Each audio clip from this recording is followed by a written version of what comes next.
Tidak hanya sampai di situ sahabat uswah, perang ini juga menjadi pemisah antara yang hak dan yang batil.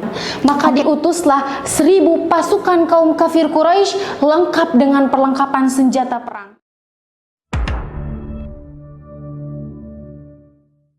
Hai sahabat uswah, assalamualaikum warahmatullahi wabarakatuh.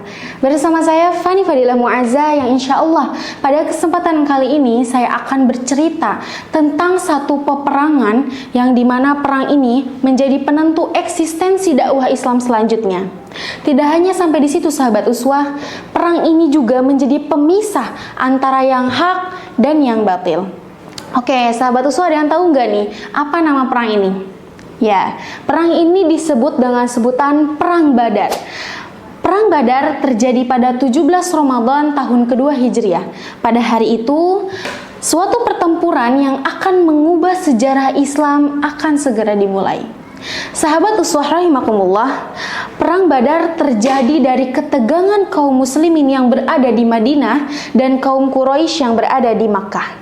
Pada saat itu, kaum muslimin sedang mengalami tekanan ekonomi yang sangat amat berat.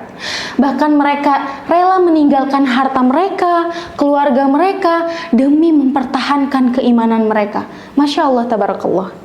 Namun di sisi lain, lagi dan lagi, kafilah dagang kaum Quraisy yang dipimpin oleh Abu Sufyan selalu terus-menerus mendapatkan keuntungan yang sangat besar dalam perdagangan. Hingga tibalah pada suatu hari di mana situasi kian berubah dan Abu Sufyan menyadari akan rencana ini. Beliau mengutus utusan ke Mekah untuk meminta bantuan. Maka diutuslah 1000 pasukan kaum kafir Quraisy lengkap dengan perlengkapan senjata perang. Sementara itu, kaum muslimin yang hanya berjumlah 313 orang tidak dilengkapi dengan perlengkapan senjata perang yang lengkap. Sahabat uswah rahimakumullah, hingga tibalah di suatu malam ketika itu kaum muslimin sedang berkumpul merencanakan strategi peperangan yang akan mereka hadapi. Ketika itu Rasulullah Shallallahu Alaihi Wasallam berdoa khusyuk di bawah langitan Madinah. Rasulullah Shallallahu Alaihi Wasallam bersabda, "Ya Allah, jika kau binasakan umatmu ini, maka tidak akan ada lagi yang menyembahmu di muka bumi ini." Maka tibalah di mana hari pertempuran itu akan segera dimulai. Kedua pasukan telah berjejer rapi siap bertempur di medan perang. Maka tampillah dari kaum muslimin 3 pahlawan yang sangat amat gagah dan berani, yaitu Hamzah bin Abdul Muthalib, Ali bin Abi Thalib, dan juga Ubaidah bin Al-Haris. Maka terjadilah pertempuran yang sangat amat besar. Ketika itu suara perang menggema di seluruh padang pasir. Para kaum muslimin bertempur dengan penuh kegagahan dan keberanian walaupun jumlah mereka lebih sedikit dibandingkan kaum kafir Quraisy. Maka pada saat itulah Allah Subhanahu wa taala menurunkan ribuan bala tentara malaikat yang langsung turun ke bumi untuk membantu kaum muslimin di perang Badar ini. Sahabat uswah rahimakumullah, tidak perlu menunggu waktu yang lama dan panjang. Ketika itu kaum kafir Quraisy pun kalah telak. 70 orang tewas termasuk pemimpin kaum kafir Quraisy tersebut, yaitu Abu Jahal. Sementara bagaimana nasib kaum muslimin di perang Badar ini? Hanya 14 orang yang gugur sebagai syuhada di dalam perang Badar ini.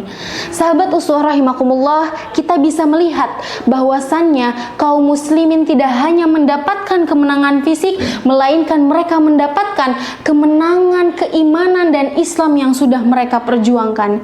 Di sini kita bisa melihat bahwasannya kemenangan itu tidak dilihat dari seberapa banyaknya jumlah suatu pasukan, melainkan dilihat dari betapa besarnya keteguhan iman dan Islam yang sudah mereka perjuangkan. Sahabat uswah rahimakumullah, banyak pelajaran yang bisa kita ambil dari kisah perang Badar ini. Salah satunya yaitu dengan keyakinan yang kuat, dengan keimanan yang kuat, sebesar apapun rintangan yang sedang kita hadapi, kita bisa melewatinya.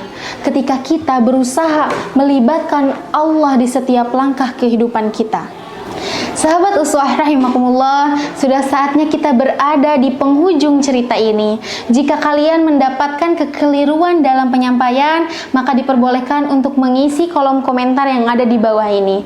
Jika kalian suka dengan video ini, maka jangan lupa kalian like, komen, share, subscribe, dan jangan lupa dinyalakan loncengnya ya sahabat, agar kalian bisa mendapatkan cerita-cerita selanjutnya.